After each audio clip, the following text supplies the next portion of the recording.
We've all dreamed of visiting the Arctic and witnessing the natural wonders of polar bears frolicking on ice floes or the aurora borealis dancing across the sky. Well, sorry to break it to you, but you won't find any tourists flocking to Antarctica anytime soon. Why, you may ask? Let's dive into it. First off, where is Antarctica? It's located in the southern hemisphere, specifically at the South Pole. The Southern Ocean surrounds it, and most of the continent is covered by ice, making it one of the most remote and frigid places on Earth. Now, have you ever met someone who's visited Antarctica? Probably not. It's one of the least visited places on the planet, and only a handful of lucky explorers have seen its interior, which is mostly made up of glaciers and ice fields. But trust me when I say the wildlife and scenery are out of this world. Why shouldn't you travel to Antarctica? Well, for starters, the environment is incredibly fragile and can be easily damaged. Plus, there are no native human populations on the continent, so your travels would essentially be like visiting an uninhabited island. And let's not forget that it's also one of the most expensive destinations to travel to. Despite all that, Antarctica is not exactly guarded like a fortress, but there is an international agreement called the Antarctic Treaty. This treaty was negotiated to prevent any unwanted activity on the continent and bans some forms of testing done there by member states. But the primary reason we can't just waltz into Antarctica is that it has a delicate ecosystem that needs protection. The treaty states that Antarctica should be used for peaceful purposes only and should be free from any human activity that could harm the environment. Scientists are still learning about the continent's unique ecosystem, and our activity and machines could disrupt the delicate balance that exists there. If you're still itching to go to Antarctica, getting permission isn't exactly a walk in the park. U.S. citizens, for example, need to complete a special form and send it to the Office of Ocean and Polar Affairs. And once you're there, you'll need to follow some strict guidelines to protect the environment, like not disturbing any wildlife or taking souvenirs like rocks, plants, or animals. Now, technically, can you live in Antarctica? While there are no laws banning people from living there permanently, it's a very inhospitable environment and unsuitable for human habitation. Temperatures can reach -76 degrees Fahrenheit and below, making it nearly impossible for anyone to survive without the proper equipment and experience. Plus, the nearest piece of land is over 1,000 miles away, making any inhabitants completely cut off from the rest of the world. Who knows? Maybe one day we'll get the chance to visit this unique and fascinating continent. But until then, let's admire it from afar. Let's now talk a bit about the discovery of Antarctica. Unlike other places that were already inhabited, Antarctica never had a native human population. Ancient Greek philosophers had an idea about the continent and called it Antarctos, meaning opposite the bear. The bears it refers to are not the polar ones though, but rather the Great and Little Bear constellations, which are only observable in the northern hemisphere. As a result, the term signifies the opposite of the land of the bear. Whaling and sealing voyages in the late 1700s and early 1800s would venture further south when rounding Cape Horn at the tip of South America. It was known that going further south often meant stronger winds, but also the risk of hitting floating ice of all sizes and of winds and seas that could prove dangerous to the ship and crew. Captain James Cook was the first to cross the Antarctic Circle on January 17, 1773, in the Ross Sea region. He reached a point further north a year later, and though he didn't sight land, he came to within 50 miles and saw deposits of rock held in icebergs, indicating that a more southerly land existed. The first sighting of Antarctica is widely acknowledged to have taken place in January of 1820, during the voyage of two ships under the command of Captain Fabian Gottlieb von Bellingshausen, as part of a 2-year exploratory expedition around the world to discover new lands. The captain's ships were the first to have crossed the Antarctic Circle since Cook. The first undisputed landing on Antarctica didn't happen until much later, on January 24, 1895, at Cape Adare during the whaling voyage of the ship Antarctic, led by Henrik Bull. A small boat with 6 or possibly 7 men on board rowed ashore during calm conditions. You might not believe it, but Antarctica is actually a desert. With all that ice, you'd think it'd be like a winter wonderland with snowball fights and hot cocoa all day long. When we think of deserts, we picture camels and cacti and people struggling to find water. But in Antarctica, it's a whole different story. The struggle isn't to find water, it's to find anything that's not covered in ice. And the average rainfall has been just over 0.4 inches in the past 30 years. That's like a few drops of rain compared to what we're used to. So technically, it's not the dunes or sizzling heat that makes a desert, well, a desert. It's the lack of precipitation. But don't worry, if you ever find yourself lost in Antarctica, you won't have to worry about getting thirsty. Just make sure you bring a jacket and some mittens, because it's cold enough to make you into a popsicle. Not only is Antarctica one of the driest places on Earth, but it's also the coldest, the windiest, and the highest. Talk about overachieving. The penguins and scientists down in Antarctica have at times found themselves in a bit of a pickle when it comes to time. You see, unlike the rest of us on this big blue planet, there is no Antarctica time zone.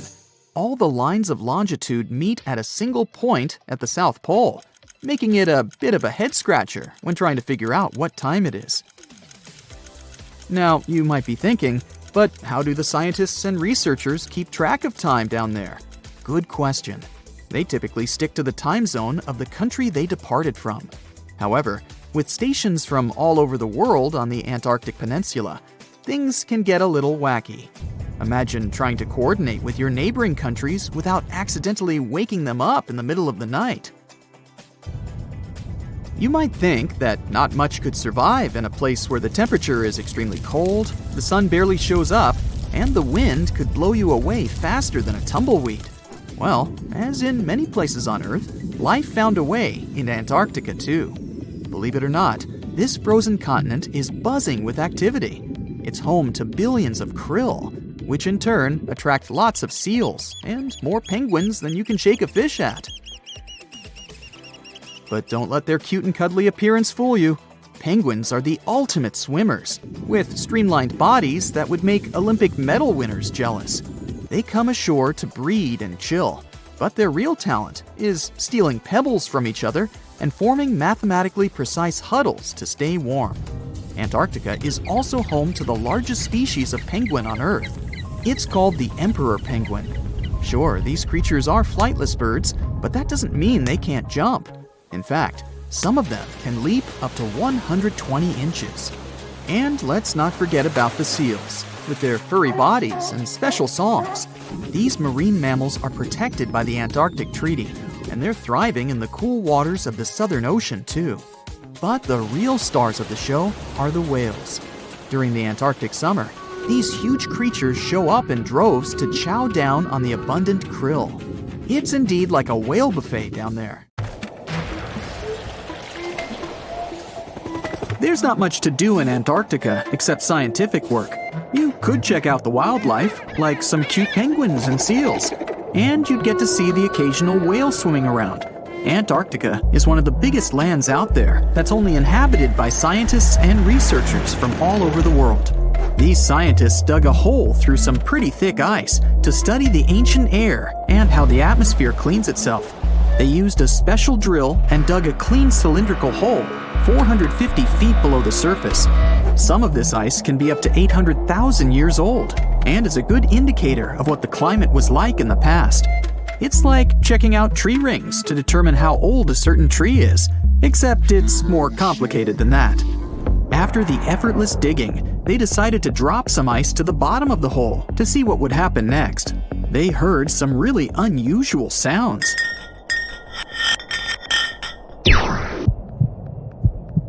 It felt like being on a spaceship traveling through a bunch of obstacles with many rocks smashing into each other. The pitches changed over the quick descent of the block of ice, ranging from high pitch and ending with a low heartbeat-like sound. The scientists were puzzled when they first heard this and dropped some more ice, only to find out that the same type of sounds were being produced, just in different variations.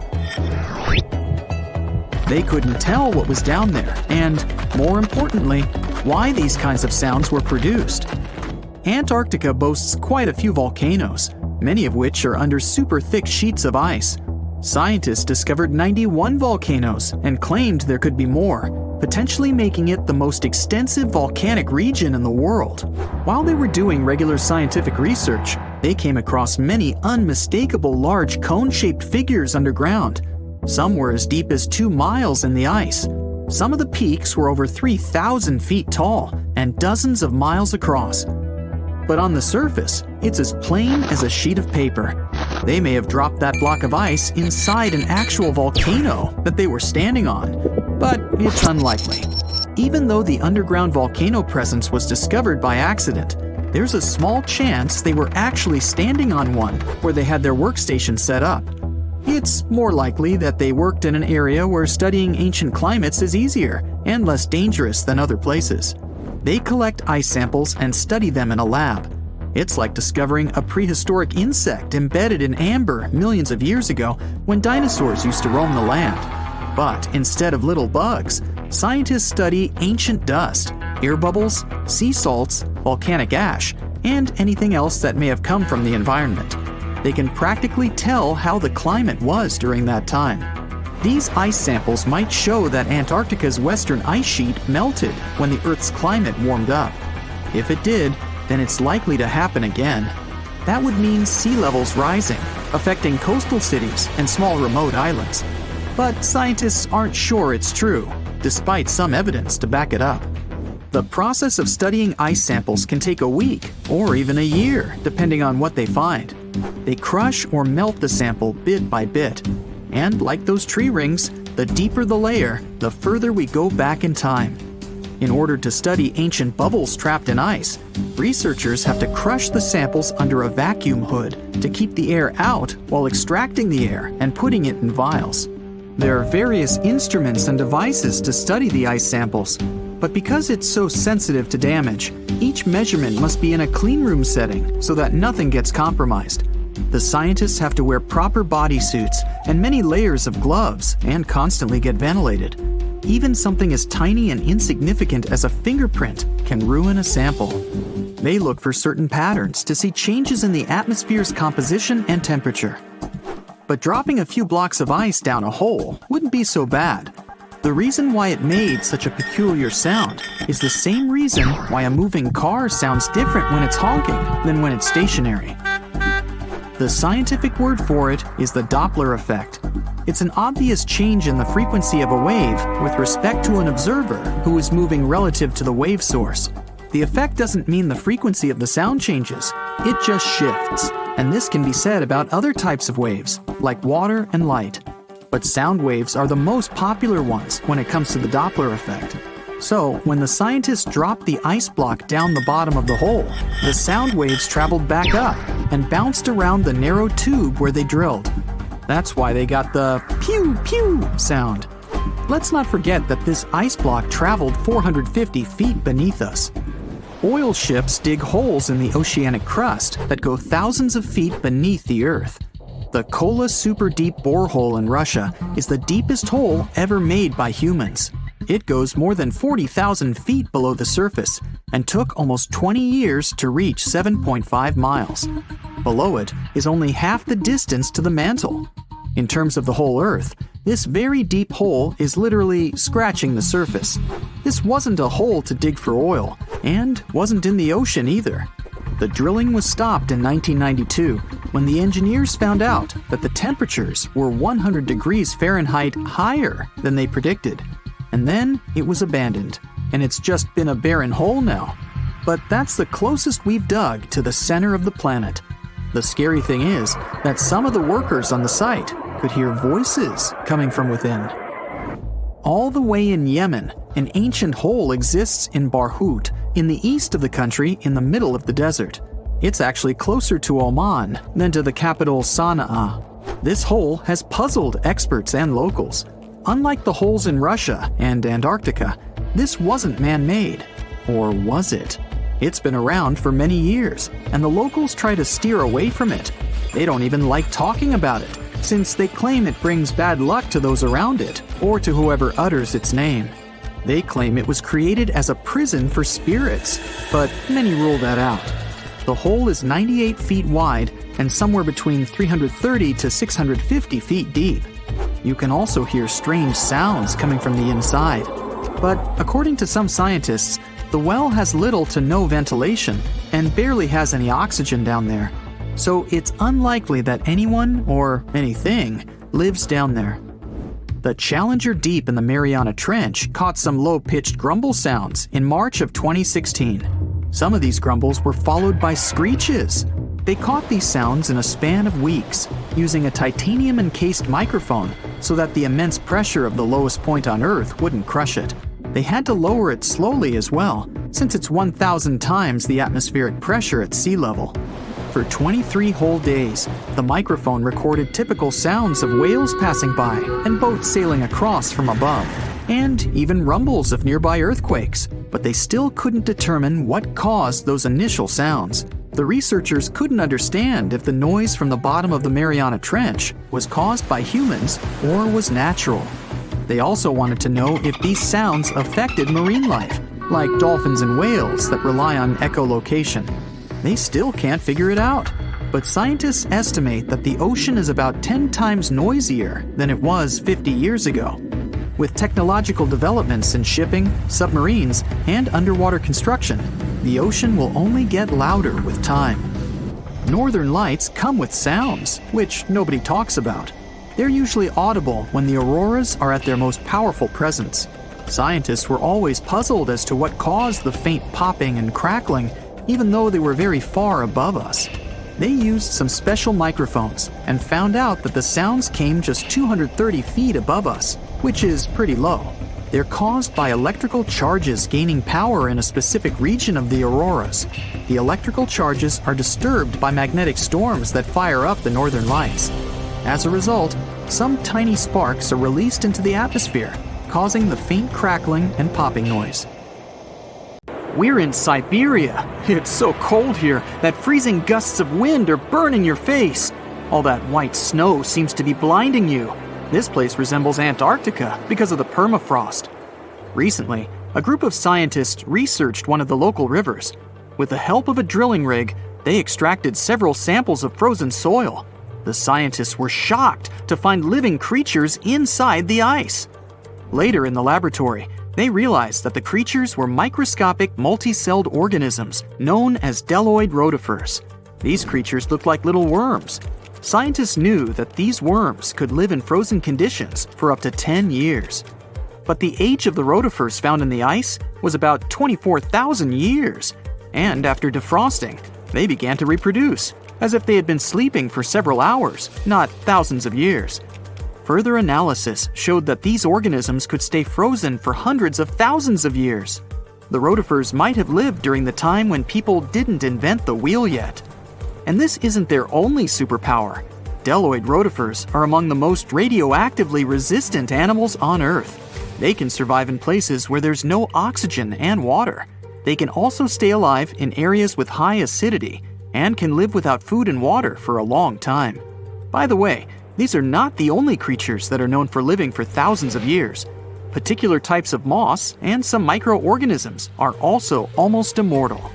Nematodes, also called roundworms, are some of the most adaptive varieties of worms in the world. Imagine the Eiffel Tower standing tall and proud. And now, let's make it 10 times higher and place it underground. Exactly at this depth, many thousands of feet under the surface, scientists discovered these creatures. There's no sunlight and almost no air in this place. And since it's much closer to Earth's core than the surface of our planet, the temperature here is higher than in the middle of the hottest desert. Millions of tons of soil above create insane pressure. But all this couldn't prevent life from developing here.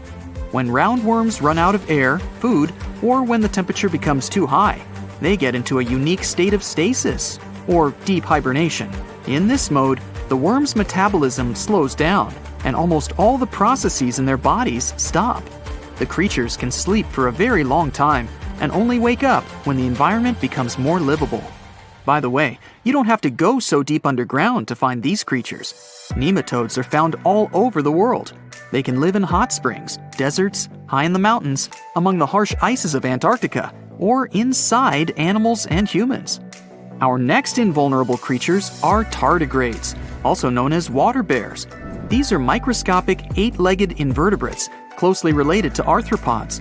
It's impossible to see them with the unaided eye. But a conventional microscope will allow you to see tardigrades in detail. They look like minuscule bears. They're called water bears because they need a thin layer of water around their bodies at all times. It's necessary to prevent dehydration. Tardigrades have been found in all kinds of environments, from ocean depths to sand dunes. They're incredibly robust thanks to their unique organism structure. Yeah, they look soft, but their body is covered with a tough cuticle. This coating resembles the exoskeletons of grasshoppers, mantises, and many other insects. Water bears shed their old layer of the cuticle when they need to grow. Each of their 8 legs has 4 to 6 claws, which helps them cling to any surface. The bears can survive at a temperature that's almost 3 times as cold as the temperature in the ice of Antarctica. Heat doesn't harm them either. They have been proved to survive at the temperature that makes water boil. Also, water bears are not afraid of radiation and high pressure. In the depths of the ocean, pressure can destroy alloys of the strongest metals, but these creatures can withstand pressures 6 times greater. But the coolest thing is that they can live in the vacuum of space. Our planet has a magnetic field. This is a shield that protects us from solar radiation. Tardigrades don't need this protection. They can go into near-Earth orbit and come back unharmed, all thanks to a protein protecting their DNA from ionizing radiation. Like other immortal organisms, water bears can fall into a state of cryptobiosis. Tardigrades pull their head and legs inside their bodies and fall asleep. If the surrounding conditions suggest freezing, drying out, or experiencing a lack of oxygen, they will remain in this barrel form until the situation improves. So those are microscopic organisms and microbes that can only be seen through a microscope. But how about something bigger? Meet ironclad beetles. They live in the southwestern US and Mexico. These insects cannot survive high temperatures, live without oxygen, or in conditions of increased radiation. But their shells are so tough that they can only be pierced with a drill or hammer. Their durable exoskeletons are made of a special substance, chitin. It can also be found in the armor of crabs or shrimp. And still, the chitin of the ironclad beetle is so durable that it allows this creature to withstand the impact of a car moving at high speed. In times of danger, they can hide their whiskers and strong legs in special recesses in their shell. Other animals can't bite through the armor, so they spit the beetle out and leave to look for lunch somewhere else. As soon as the danger disappears, the bug stretches out its legs again and goes about its business. Also, the armor saves the beetles from dehydration, which is very useful in hot areas of Mexico and the southwestern US. Inside the exoskeleton, they can store moisture. In other words, these bugs can absorb water whenever they find it and transport this liquid inside themselves. The next creatures are incredibly fragile, but they know how to survive in places where almost no other animals can live. We're going to the southeast of Romania, near the Black Sea. Here, on a desolate wide plain, you can notice a pit. This is a mine leading deep underground. The air on the surface of our planet usually contains around 20% oxygen, but in the mine, it's only 10%. Inside the cave, the air also has an increased content of hydrogen sulfide and carbon dioxide. People can't breathe there without an oxygen tank. We can probably say that the water and air there are poisoned. Almost no animals would be able to survive here. Still, 48 species of living organisms have been found in this cave. 33 of them are newly discovered species. And they aren't the only microbes or bacteria that can't be seen without a microscope. Something bigger lives here. Strange white snails crawl over the walls of the mines. Transparent shrimp and a bunch of unknown kind of leeches swim in the water. White centipedes with huge whiskers and creepy white spiders run on the ground. And they all have been growing here for almost 5 million years. You might notice a water scorpion and another unidentified species of this animal. It doesn't look like its relatives living in hot sands or tropical forests. No living creature here looks ordinary at all. All animals are either white or transparent. They have no eyes, but are equipped with long paws and antennae whiskers that help them navigate in this dark space. The deeper you go into the cave, the less oxygen the air contains. But the number of living organisms is increasing. The air is filled with methane and carbon dioxide. All the inhabitants of this cave have never seen the light of the sun and have never gone out of the darkness. It seems impossible to survive in such conditions where plants don't produce oxygen. The answer to the question of their survival is hidden in a small lake. The surface of the water is covered with strange foam. If you look closely, you can see that this white substance is alive. It resembles soft, wet paper that is easy to tear. The thing is billions of living organisms, bacteria called autotrophs. There's much more carbon dioxide in the cave than there is outside, and these bacteria, like plants, absorb it. But they don't do this with the help of photosynthesis, which means they don't need sunlight. They use water for chemosynthesis. What these bacteria secrete is food for other bacteria. And these other bacteria are food for bigger creatures. A unique food cycle that you can't find anywhere else on the planet only exists here. Do you know that NASA explores not only stars, planets, galaxies, or black holes? Hard to believe, but yes. The agency also works on discoveries here on our home planet Earth. So what has NASA recently discovered? Is there life under the ice?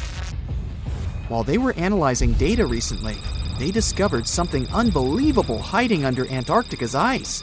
And this discovery not only changes everything we know about the whole water system of the Earth, but it may also help with research about life in space. Humankind's existence might depend on understanding Antarctica and its secrets. So, the recent discoveries reveal vital information about our survival. But before we continue, let's see how much you know about this place, where it's only ice as far as your eyes can see. Antarctica is one of the world's 7 continents in the southern hemisphere. It's the 5th largest continent in terms of total area, and that means it's almost twice the size of Australia. Want to see real meteorites? Go to Antarctica.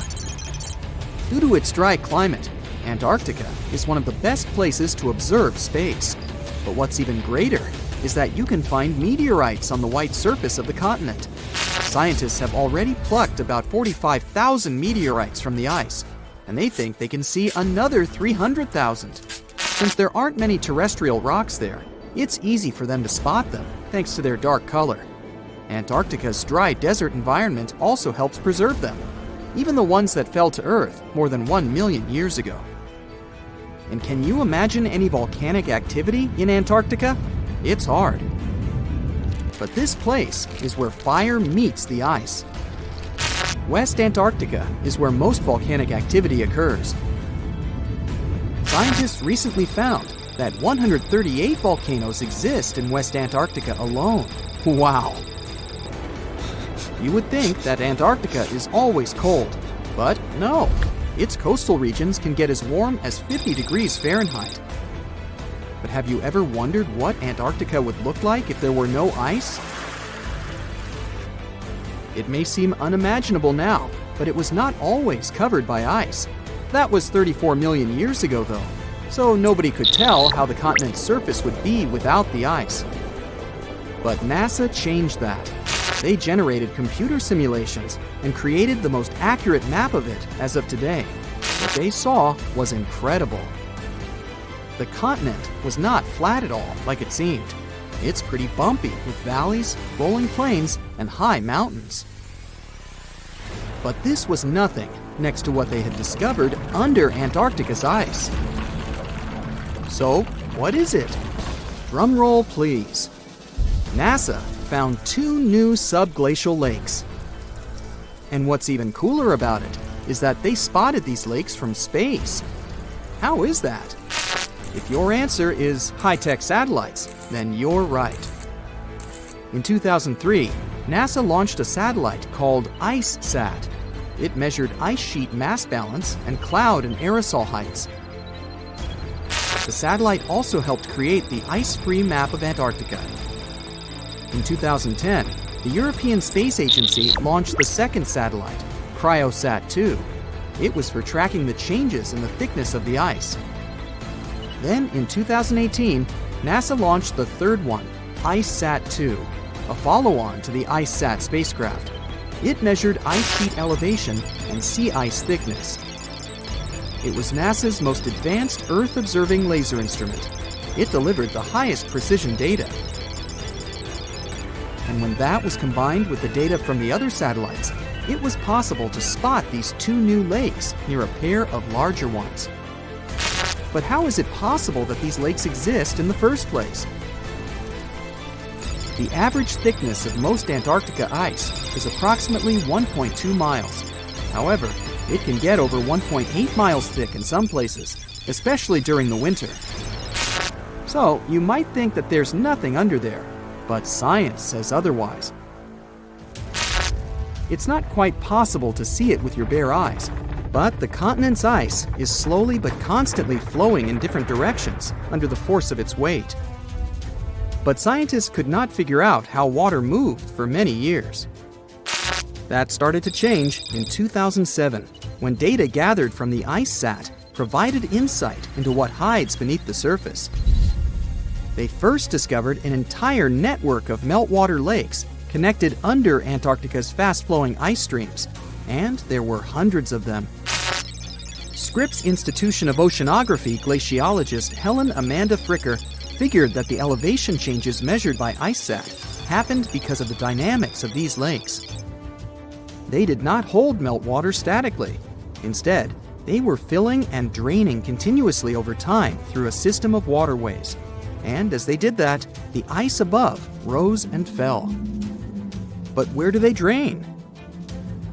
The ocean, of course, and it drains a lot. A recent study, co-authored by Fricker, found that the drainage of one lake flushed as much as 198 billion gallons into the ocean in only 3 days. Countless mysteries about how nature works are still waiting to be solved. But finding the two new lakes will give scientists a better picture of how fast the Antarctic ice sheet will change as the climate gets warmer, and how this will affect global ocean currents and sea level rise. The filling and draining cycle of the lakes also cause the ice sheet to suffer cracks and crevices. So, the information they find from these new lakes will also give them a better understanding of the damage on the surface of the ice. They will also be able to assess how this filling and draining system influences the speed at which ice slips into the oceans and seas. And that means they can evaluate how the added fresh water may alter marine ecosystems. This discovery may also suggest whether life is under the ice. Wow! Scientists drilled through about 3,504 feet of ice and found that water samples taken from one of the lakes contained approximately 10,000 bacterial cells per milliliter. Such a high number of bacterial life is a good sign, because that means the icy waters might also support higher life forms, such as microanimals, and one of these new lakes might even be their home. But the most exciting thing is that the new lakes might help them understand whether life on other planets is possible. Scientists believe any life below the frozen surface of the planet Mars might follow the patterns seen in Antarctica's lakes. So, there is a possibility that they might find critical new information on the type of life that may have existed on the red planet. You wouldn't want to be there during the winter, though. The lowest temperature on Earth you can experience is negative 128 degrees Fahrenheit. In 2010, there was an even lower temperature of negative 135 degrees Fahrenheit. And you may feel this cold much worse due to the strong and dry winds. Did you know that the size of the ice surface on Antarctica also changes throughout the year? It's about 1.2 million square miles during the summer, but when it's winter, it grows to 7.3 million square miles. Yet, despite the change, it remains the largest piece of ice on Earth. Sorry, Arctic, you lose. Do you know these cute little penguins? Consider these animals the locals, because there is no native population in Antarctica. It's a no man's land because no single country owns it. But do you know who really owns it? 5 different species of penguins, seals, and killer whales. Ha. Despite the continent's harsh conditions, you can visit it as a tourist for fishing and research purposes. Around 5,000 people reside on the continent during summer at research stations. But when winter comes, the number naturally drops down to 1,000. Antarctica. On a sunny day, a man was diving in shallow waters near South Africa. At one point, he saw something that didn't catch his eye at first. A pile of shells that looked as if it had been put together. Maybe by some other diver, he must have told himself. But out of all these shells came the most unusual of creatures, an octopus. The gorgeous underwater animal looked straight at the man before swimming away. Impressed by his new acquaintance, the diver started visiting the octopus every day. He watched it use shells and seaweed to protect itself and learned how it hunted and cared for its eggs. All these encounters became the basis for a now famous documentary. In the movie, the diver wanted to study the relationship between a wild octopus and its observer. Initially, the octopus was a bit too shy to let the man get close. But over time, it began to trust him and even explored his body. At one point, the octopus even rested on the diver's chest. The man soon began to look at the underwater creature as his octopus friend. Sure, the documentary did make it look like a true friendship, but that was most likely because of all the close-ups and eerie music.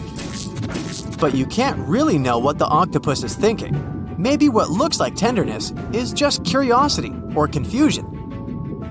Maybe an apparent hug is really just a defense mechanism. Some people may love octopuses, but can they really be friends with a human?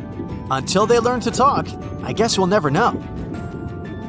That doesn't make an octopus less of an interesting creature, though. Apart from those quirky sets of tentacles, obviously, octopuses have another characteristic that sets them apart from other sea creatures.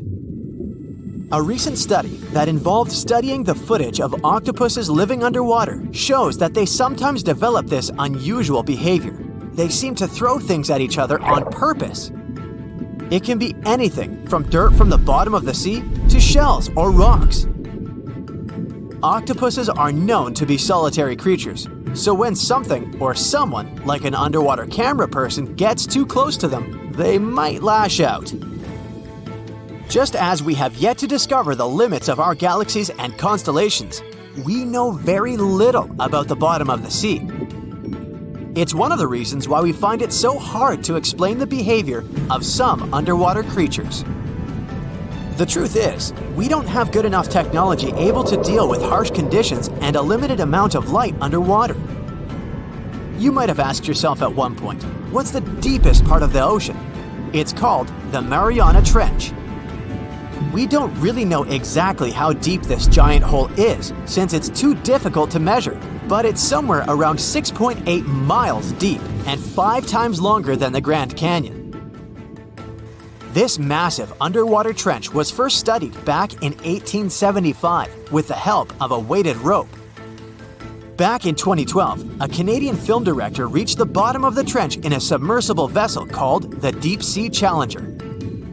Some of the most bizarre creatures on the planet were discovered here, including the Dumbo octopus, the sea cucumber, and the goblin shark. The Mariana Trench got its name from the nearby Mariana Islands, which were named Las Marianas in honor of Spanish Queen Mariana of Austria. The Mariana Trench might be the deepest part of the ocean that we know of. But one other mysterious phenomenon that's interesting for researchers is called phantom bottoms. In the late 1940s, when the sonar became standard equipment, ships and submarines noticed unexpected signals coming from the ocean. Those signals came from areas where no seafloor was supposed to exist. What's even more mysterious is that this fake seafloor appeared to move. One researcher at Scripps University found out that these phantom bottoms showing on maps were indeed alive. They were made out of a layer of jellyfish, shrimps, and other deep-sea creatures. The reason why they move is that they rise to the surface at night to feed. To top it all off, even the way these creatures move is kinda calculated. They don't just move randomly, but seem to gather together by species. We used to believe underwater animals behave this way only to avoid being caught by predators. It's a mystery to scientists why they group in the same way to form a fake seabed. Our curiosity about the deep waters doesn't stop at the seafloor. If you went on a vacation to the beach when you were young, you probably remember the fun of digging in the sand. As the hole got deeper, you may have asked yourself, could I dig all the way to the other side of the earth? None of us have ever found out. Our parents took us home when it got dark and chilly. Scientists are more reasonable when it comes to this subject. For starters, they know the best place to start digging would be underwater, since those regions are already deeper than what we can find on land. They also do not have the ambition to drill a tunnel through Earth. It's not even possible. That's mostly because of the extreme heat and pressure inside our planet. Even if we could technically dig a tunnel, it would not be safe to travel through it. However, reaching the mantle and retrieving a sample would be a huge scientific achievement, similar to landing on the moon. What we live on is called Earth's crust. Underneath it, there are other layers called the mantle, outer core, and inner core. Researchers have been trying to drill into Earth's mantle since the 1960s, but they haven't succeeded. Some failed due to technical issues, and others were unlucky and chose the wrong places to drill. Our planet's mantle is made of molten rock. Wouldn't that be dangerous if we ever reached it? Scientists say we have nothing to worry about, though. If and when the drillers eventually pierce through the crust underwater, hot molten rock won't pop up the hole and spill onto the seafloor like it would during a volcanic eruption. Mantle rocks aren't solid, sure, but they move slowly, at the same speed as your fingernails grow. Another of those famous deep-sea mysteries is that of the 1997 bloop. You heard that right. I'm talking about a weird sound that seemed to come from deep under the waves.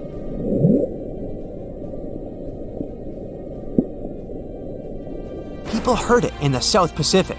No one had ever recounted a sound like that before. Some thought it must have been emitted by a strange creature living deep in the ocean. It didn't help that the noise came from a location mentioned in a story by famous writer H.P. Lovecraft. In his story, it was a creature called Cthulhu that lived there. In the novel, the author described it as a large, human-like monster with tentacles on its face and wings on its back. For many years, people tried to figure out where the noise came from. It wasn't until 2005 that they concluded it was from icebergs breaking off of glaciers. Some people still don't believe that this explanation truly makes sense and are searching for a different reason for the bloop. If creatures living outside of our planet ever decided to come to visit, you wouldn't expect them to go straight to the bottom of the sea, right? Well, some people claim there's a sort of spaceship on the ocean floor, discovered in 2011. It's basically an oval-shaped object located on the bottom of the Baltic Sea. In 2012, a team of divers explored the anomaly and found what appeared to be a staircase and other structures on its surface. This only added to the belief that the large object had been made by someone and wasn't just a natural phenomenon. Even more bizarre, close to the unidentified anomaly, the explorers' electrical equipment, like sonar instruments and satellite phones, started to malfunction. Some scientists believe it just to be a glacial deposit or some other natural formation, but they still don't know for sure what it is. Hey, want to take a wild trip back in time to the Jurassic or Cambrian era? Trust me, it's going to be a wild ride, but surviving in those ancient environments would require some serious skills. At the start of the Cambrian era, the air would be as thin as at the base camp of Mount Everest, but the climate was actually pretty chill and consistent back then. However, there was one teeny tiny problem: no land plants or animals to feast on. So forget about firing up the grill for a juicy steak. Instead, you'd have to come up with creative ways to catch trilobites and other funky-looking shellfish. Good luck finding a spear without any wood or a fishing net without any plant fibers. And get ready to eat them raw, unless you can figure out how to extract oil from these creatures or burn dry seaweed. But wait, if you're looking for a more comfortable existence, you gotta travel to 100 million years ago, to the Silurian period. Here, things start to get a bit easier. The air is still thin, but there's a bit more oxygen to go around. Plus, the climate is warmer and cozier.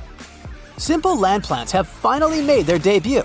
Not only that, but the first bony fish also show up on the scene, so you might actually find something more palatable to munch on. Just watch out for those prehistoric millipedes and spider-like creatures that share the land with you. They might not be the best dinner companions. Yeah, it all sounds fun and feasible, but let's talk a bit more about this crazy idea of instant transportation. If you magically appeared in a different time, the first thing you'd have to worry about is the amount of oxygen in the air. Now, looking at that fancy graph up there, it's pretty clear that oxygen levels used to be super low before about 0.85 billion years ago. Like, we're talking just a few % of the atmosphere. And there wasn't even any O2 in the air until this event called the Great Oxygenation happened about 2.3 billion years ago. So if you ended up back then, surviving would totally depend on how fit you are. If the oxygen concentration was less than 10%, you'd probably pass out, but not pass away. If it was just above 10%, you might be able to function, but you wouldn't exactly be living your best life. Based on oxygen alone, it seems like you could survive if you showed up around 0.75 billion years ago, give or take a few million years. Now let's talk about the cool stuff on land. The first land plants didn't show up until around 450 million years ago during the Ordovician period. Before that, there were some large algae hanging around, mostly in the range of 500 to 600 million years ago. But there wasn't a whole lot going on until those land plants came along. Other forms of life didn't start showing up on land until closer to 300 to 400 million years ago. But there was this critter, a myriapod, that lived around 428 million years ago, and it was one of the earliest land dwellers. I mean, if you lived back then, you'd have to come up with fancy recipes featuring myriapods. Not exactly mouth-watering. Don't worry if you find yourself back in time before all that land action. Around 500 to 600 million years ago, the oceans were teeming with life. There were these creatures called the Ediacaran fauna, and they were some of the first well-preserved organisms. Some of them probably hung out in the shallow areas near the shore, so you might be able to get your hands on them for a meal. But remember, there weren't any land plants yet, so you'd probably have to eat them raw and with no potatoes on the side. You'd have a sort of prehistoric sashimi on your plate. Now, around 500 million years ago, things started to get really interesting in the oceans after something called the Cambrian explosion. If you ended up in the Cambrian period, you'd have all sorts of weird animals to catch in the coastal zones. Check out the fossils from the Burgess Shale for some wild ideas. Look at these brachiopods, arthropods, and even worm-like critters. But again, no woody land plants at this point, so your meals would mostly consist of raw arthropods and algae. Alrighty, let's dive into the nitty-gritty of ice ages. It's when the Earth gets super chilly for a ridiculously long time, like millions and millions of years. This causes giant ice sheets and glaciers to spread all over the place, covering massive areas of the planet's surface. Believe it or not, our planet has experienced at least 5 major ice ages. The very first one happened about 2 billion years ago and lasted for 300 million years. The most recent ice age kicked off at around 2.6 million years ago, and we're technically still in it. So, we're in the middle of an ice age, but we're not currently living in an icy wonderland. That's because we're currently in an interglacial period. During an ice age, temperatures go through ups and downs. When it's warmer, those ice sheets and glaciers start to melt, creating what we call interglacials. And when it gets colder, they expand again, which we call glacials. So right now, we're enjoying the warm interglacial period of the most recent ice age, which kicked off around 11,000 years ago. When people mention the Ice Age, they're usually talking about the last glacial period that started around 115,000 years ago and ended roughly 11,000 years ago when our current interglacial period began. During that glacial period, things were way cooler than they are now. At its peak, when ice sheets covered most of North America, the average global temperature was about 46 degrees Fahrenheit. That's a whole 11 degrees Fahrenheit cooler than today's global average temperature.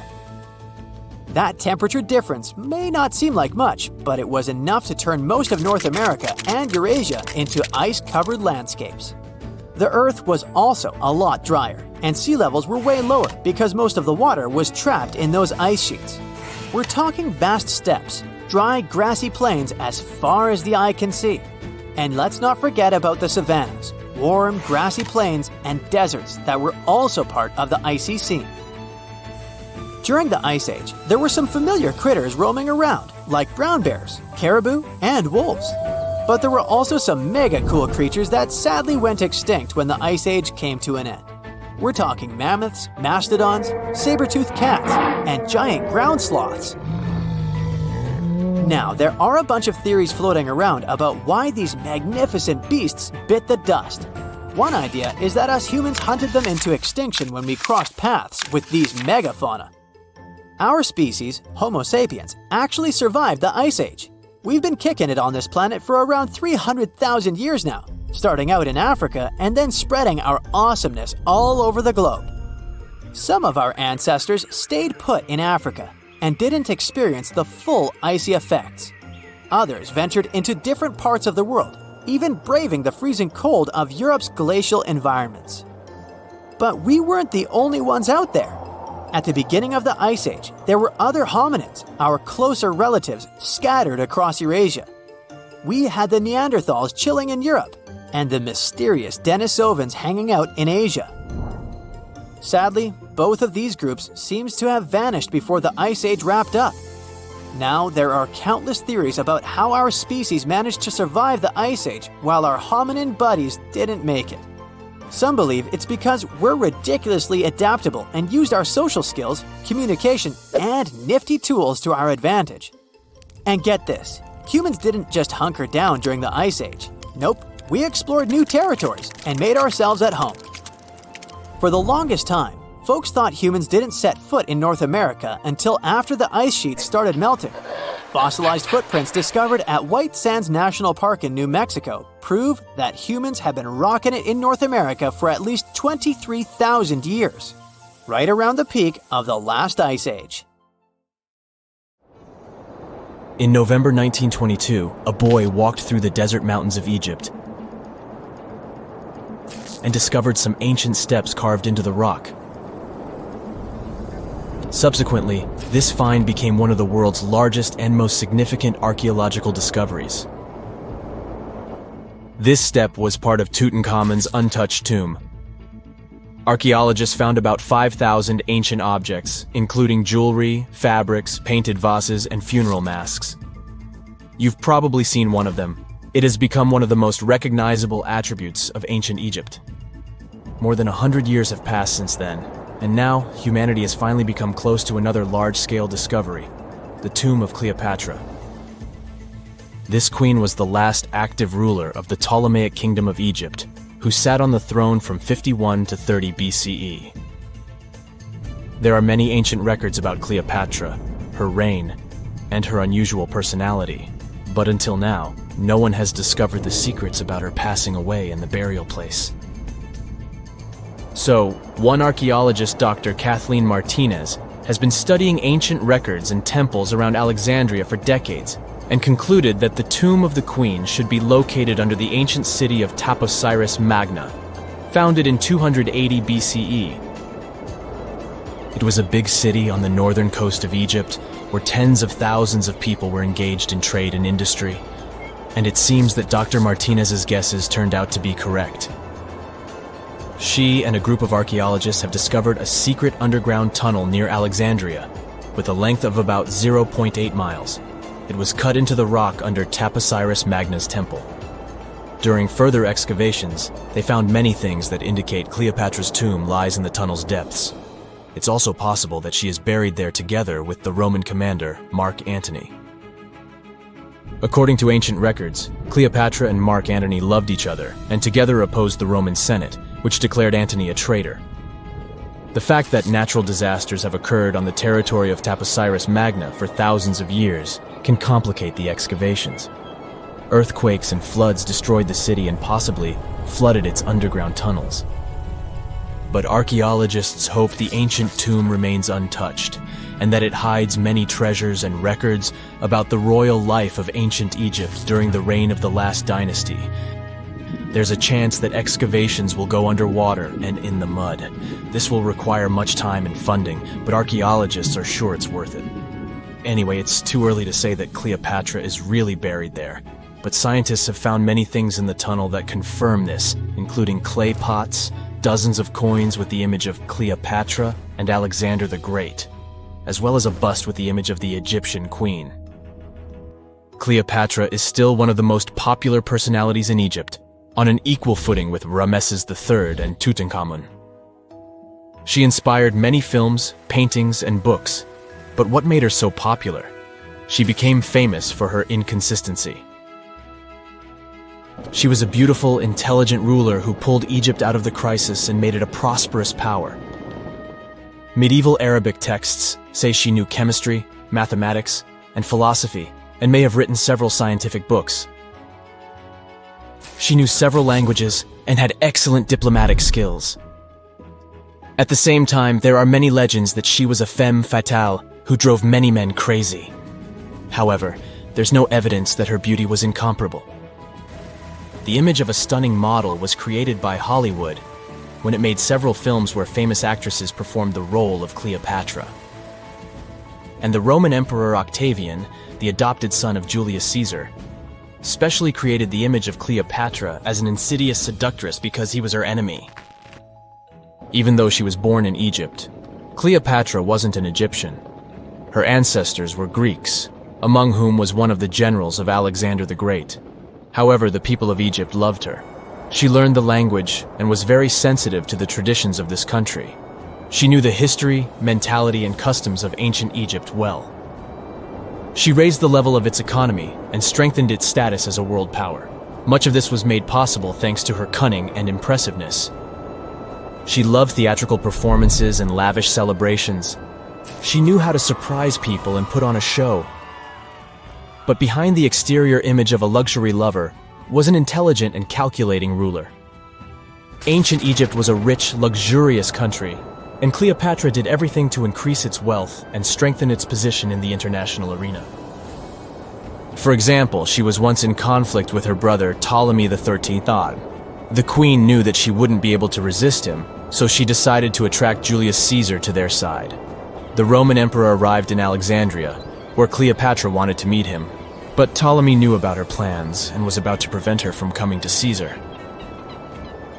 Then, instead of a rich and noisy arrival, Cleopatra decided to make her visit inconspicuous. She wrapped herself in a carpet or linen bag the emperor's servants carried into Caesar's private chambers. Cleopatra emerged from the carpet and impressed the Roman emperor with her beauty and determination. As a result, they fell in love with each other and became close allies. After some time, she impressed another influential Roman for diplomatic purposes. She arrived to meet Mark Antony on a golden barge with purple sails and silver oars. Cleopatra was dressed in the image of Aphrodite and sat under a magnificent canopy. Her servants dressed like cupids and were blowing her fan and burning incense. But Cleopatra created such a show for a reason. She knew that Antony revered Greek mythology and considered himself the embodiment of Dionysus. As a result, he was so impressed with this woman that he ended up marrying her. Cleopatra defended her crown, strengthened her alliance with Rome, and bore Antony 3 children. In Egypt, they threw big parties and enjoyed wealth with power. However, the relationship of a high-ranking official with the Egyptian queen caused a scandal in Rome. Octavian was Antony's primary opponent in the struggle for power, so he exploited the situation to darken the competitor's reputation. He used propaganda to make Cleopatra an insidious seductress in the eyes of Roman citizens. He accused Antony of succumbing to her charms. The Roman Senate supported Octavian and declared Cleopatra an enemy.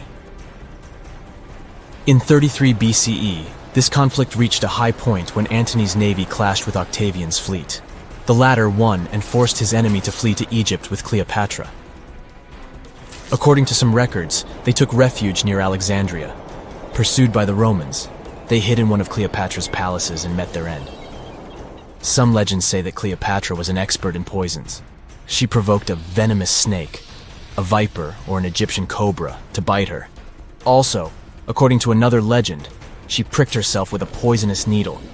There's a theory that Cleopatra always carried an ampule with poison inside her hairbrush. And when she was cornered, she soaked the needle with this poison and pricked herself. None of this can be said for sure. Scientists are still trying to find out the truth. Perhaps when they reach Cleopatra's tomb, the world will get more answers about her tragic fate. She is considered the last ruler of Egypt. After her passing, Octavian plundered her palaces and temples and returned to Rome, where he became the main emperor. He successfully ruled the country and expanded its borders. His reign ended when he turned 75. World history would have looked different if Cleopatra and Mark Antony hadn't lost that naval battle. By the way, did you know that more time has passed between Cleopatra's reign and Neil Armstrong's flight to the moon than between the reign of the Egyptian queen and the construction of the Great Pyramid of Giza? Armstrong took a step on the Earth satellite in 1969, 38 years after the birth of Cleopatra. And the construction of the pyramid took place in 2560 BCE. Imagine how long the history of ancient Egypt is. Cleopatra is closer to us in time than to the pyramids. It was the beginning of the 20th century, and two rivals, Robert Scott and Roald Amundsen, set on their expeditions to become the first people in history to reach the South Pole. The race wasn't easy, and it ended tragically for Scott. Amundsen has won and set his tent on the pole before his rivals. A member of Scott's expedition known as Terra Nova, British geologist Thomas Griffith Taylor, not only survived the harsh conditions, but also made an unexpected discovery. He found a waterfall of what appeared to be blood at the rocky base of the glacier, which now has his name, in 1911. It took scientists more than a century to figure out what is behind the eerie coloring. A team of American scientists journeyed to Taylor Glacier with powerful electron microscopes to analyze its contents. Previous studies had scratched the surface of the Crimson Enigma, but no one had previously done a full-scale analysis of its mineralogical makeup. These researchers unleashed a whole arsenal of analytical equipment and spotted little iron-rich nanospheres. These teeny-tiny particles, 1/100th the size of human red blood cells, originate from ancient microbes. They flourish abundantly in the meltwaters of Taylor Glacier. These nanospheres are jam-packed with iron, silicon, calcium, aluminum, and sodium, forming a unique composition that paints the subglacial water a vivid shade of red. These nanospheres don't have the usual crystalline structure found in minerals, which is why previous detection methods failed to spot them. Taylor Glacier's icy depths harbor an ancient microbial community that has thrived in isolation for thousands or possibly even millions of years. This discovery could help us in the search for life outside of Earth. Dr. Ken Levy, a research scientist at Johns Hopkins University, has some impressive expertise in planetary materials and the analysis of Martian samples. He decided to find out what would happen if a Mars rover landed in Antarctica. Could it figure out what makes bloodfalls so mesmerizingly red? So, researchers treated bloodfalls as a simulated Martian landing site. They used techniques inspired by the rovers exploring the red planet. The samples they collected were sent to Johns Hopkins processing facilities. There, Livy unleashed the power of transmission electron microscopy and revealed the enigmatic nanospheres. He made the conclusion that our current methods of analyzing other planets' surfaces with rovers fall short. They can't unravel the true nature of environmental materials, especially on chilly planets like Mars. These materials might be super tiny and non-crystalline, throwing off our detection methods. To truly grasp the essence of rocky planets, we'll need transmission electron microscopes. Strapping one onto a Mars rover isn't feasible yet, but it could mean a start of a new era in space exploration. Have you ever seen a waterfall on fire? Every February, when the stars align just right, Horsetail Fall in Yosemite National Park gets a sensational makeover. As the sun sets, its rays hit the waterfall at the perfect angle, transforming it into a blazing display of vibrant orange and red hues. We don't know exactly who and when discovered this natural miracle. The original valley dwellers may have known about it, but they kept it to themselves. It wasn't until 1973 that photographer Galen Rowell captured the first known photo of the waterfall, bringing it into the limelight. Since then, the firefall has become a global sensation, spreading like wildfire on social media and drawing crowds from far and wide. This magnificent cascade draws hundreds of spectators every year, but they can only see the show under certain conditions. First things first, Horsetail Fall needs a flowing stream. If there's not enough snowpack in February, the waterfall won't have enough water to create the magic. The temperatures must be warm enough to melt the snowpack during the day. If it's too chilly, the snow will stay frozen, and the fiery spectacle won't ignite. Second, we need a clear western sky at sunset. Those sunbeams need a straight path to hit Horsetail Fall and make it come alive. And since the weather in Yosemite is ever-changing, clouds can magically clear up just in time for the show. If all the conditions are just right, you'll witness the Yosemite Firefall in all its glory for about 10 minutes. The mystery of the sailing stones in California's Death Valley National Park has puzzled scientists for years. Heavy stones seem to have a mind of their own and move across Racetrack Playa, a dried-up lake bed. They leave behind a trail on the cracked mud. There were all kinds of theories to explain this phenomenon, from magnetic fields or dust devils, which are strong whirlwinds, to mischievous pranksters. No one has actually witnessed these rocks in action, which only added to the mystery. In 2006, a NASA scientist named Ralph Lorenz entered the scene. He was studying weather conditions on other planets, but he couldn't resist the allure of Death Valley and those elusive sailing stones. He had an eureka moment while tinkering at his kitchen table with a Tupperware container. Lorenz filled the container with water, leaving a small rock poking out, and chucked it in the freezer. Then he placed this icy construction in a big tray of water with sand at the bottom and gently blew on it. The rock began to glide across the water, leaving a trail in the sand. Lorenz had been studying how ice can make big rocks float and move along tidal beaches in the Arctic Sea. Applying this knowledge, he and his research team figured out that, under certain winter conditions in Death Valley, enough water and ice could form to make the rocks float across Racetrack Playa in a light breeze. And as they glided, they left their mark in the muddy terrain. The River of Five Colors, Cano Cristales in Colombia, has the unofficial title of the most beautiful river in the world. For most of the year, it looks like any other regular river. The real magic happens between the wet and dry seasons, when the water level is just perfect. This unique river floor is lined with a special plant, and when the conditions are right, it bursts into a dazzling display of colors.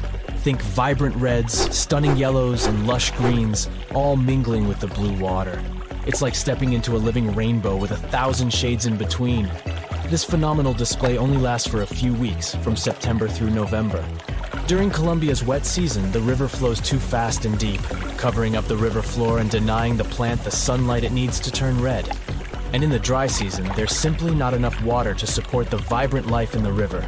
So you have to catch it at just the right time. The reason behind Maldivian beaches glowing in the dark at night isn't a mystery, but it doesn't make them any less impressive. It happens thanks to the bioluminescent plankton. These tiny creatures are like little underwater disco balls, emitting a cool blue glow when they are agitated or on the move. Imagine walking along the shoreline and leaving behind glowing footprints. You can even take a night swim amongst these magical plankton. Researchers have discovered that their bioluminescence is actually a clever defense mechanism against predators. When these microorganisms flash their little blue lights, it disorients and surprises their attackers. The plankton produces this light using a chemical called luciferin. These enchanting plankton can appear at any time of the year. The best chances of seeing them in all their glowing glory are from June to December. During this period, there's a higher volume of plankton in the seas of the Maldives, creating the perfect conditions for a luminous show after the sun sets and the night sky takes over.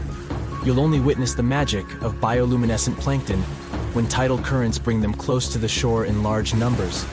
It's hard to predict exactly when this spectacular show will happen, so make sure to do your research and prepare to take photos with a high ISO to capture it, exactly like it looks in travel catalogs.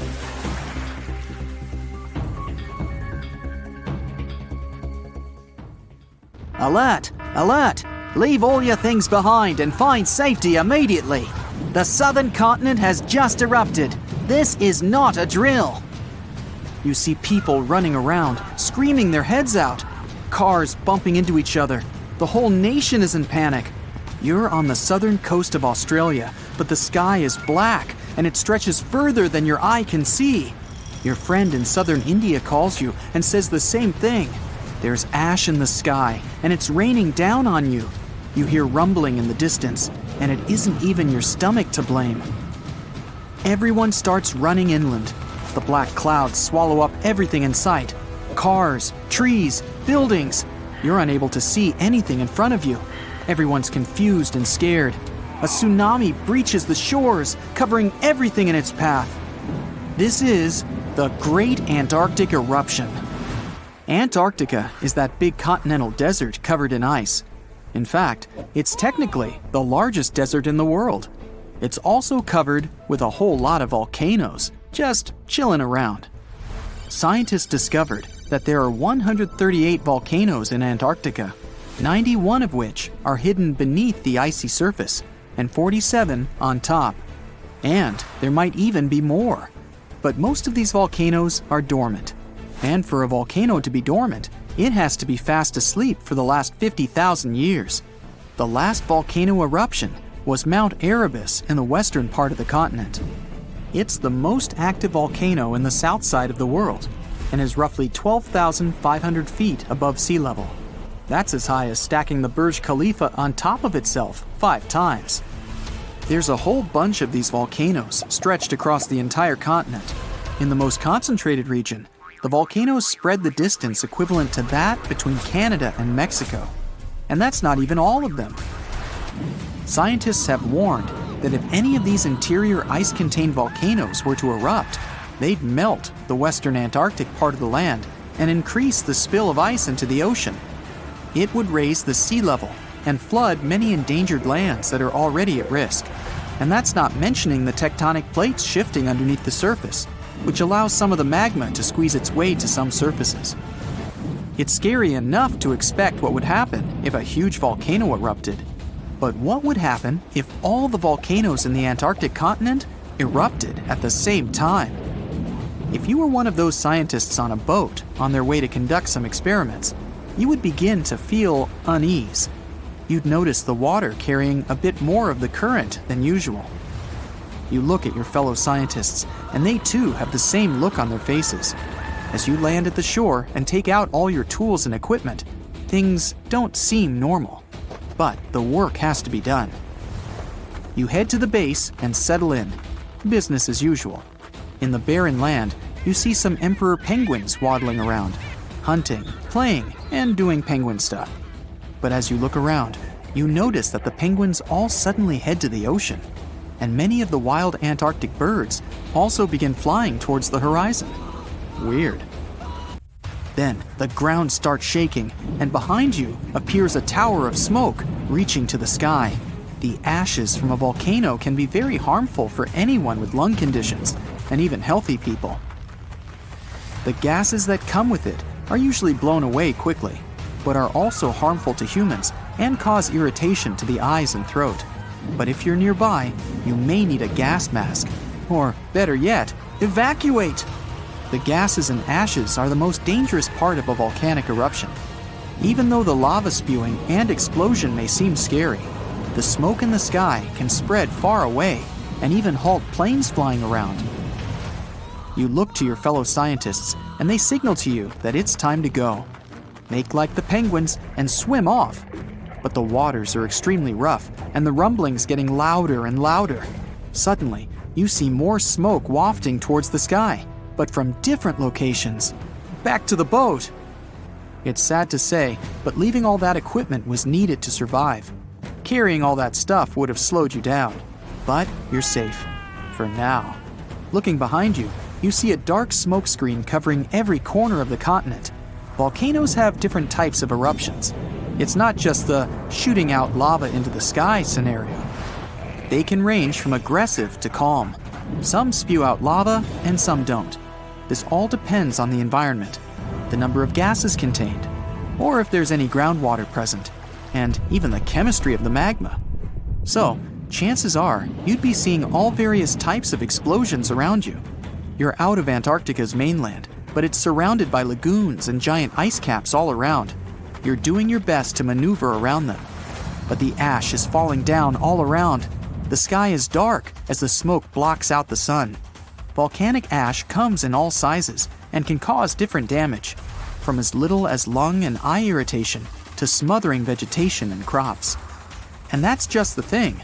More often than not, these volcanic ashes are extremely thick. They can even collapse the roofing of some buildings if a lot of ash is accumulated. Not to mention blocking roads and compromising aquatic life. And that flash in the sky isn't your imagination. Ash clouds in the sky are so powerful that they create electrical fields that can create lightning storms. And these bad boys can interfere with radio signals and even start fires. Also, these clouds are extremely hot on their own. As if that lava flow isn't enough to start any fires. Oh well. But there are some volcanoes that are explosive, and along with the ashes flying around, there are flying rocks. This overheated rubble comes striking down like meteoroids from the sky and can be pretty dangerous. You see the rocks hit the surrounding ice caps and water around you. As you reach a somewhat safe zone, you see the volcanoes all nicely lined up behind you, spewing all that thick red gooey fire. But the water tide isn't exactly peaceful. Volcanoes near oceans and seas can even cause tsunamis. Great. Submarine earthquakes shake the ocean bottom and produce large, powerful waves. And don't even think about surfing on them. If there are volcanoes spitting out red-hot lava, then why hasn't all the ice in Antarctica melted? The answer lies beneath the Earth's surface. Tectonic plates barely move underneath there. It's pretty safe to say they're stable. So for such a large piece of land, the coldest continent on Earth, the few active volcanoes are insufficient to melt all the ice. The real reason why the ice is melting and water levels are rising is the warm ocean current around Antarctica. But this time, they're all erupting at the same time. With the volcanoes discovered, who knows how many are left underground, covered in ice? And that's the scary part. Some of these volcanoes are hidden so deep beneath the icy surface that they now heat up from the lava spewing out. The ice begins to destabilize everything around. The ice on the ridges begins cracking open little by little. Like giant cans of soda bursting open, lava shoots from the snowy depths, causing enormous cracks in the ground. And then, magma finds its way to the party. This uninvited guest will begin to melt the surroundings, causing the ground to destabilize even more. Slowly but surely, the ice around Antarctica will melt. And if all the ice is melted, the Earth's sea level would rise by around 230 feet. That means coastal cities would be submerged underwater. The ocean currents would be flipped around, and hurricanes and typhoons would not want to take a break. Marine life would be in danger, and many small islands would completely disappear. And not to mention the smoke in the air that would travel around the world, halting many flights in the southern region. And if the winds were strong enough, the whole world. The economies would flop, and a worldwide panic would begin. Health emergencies all year round. Yeah, a real nice picture.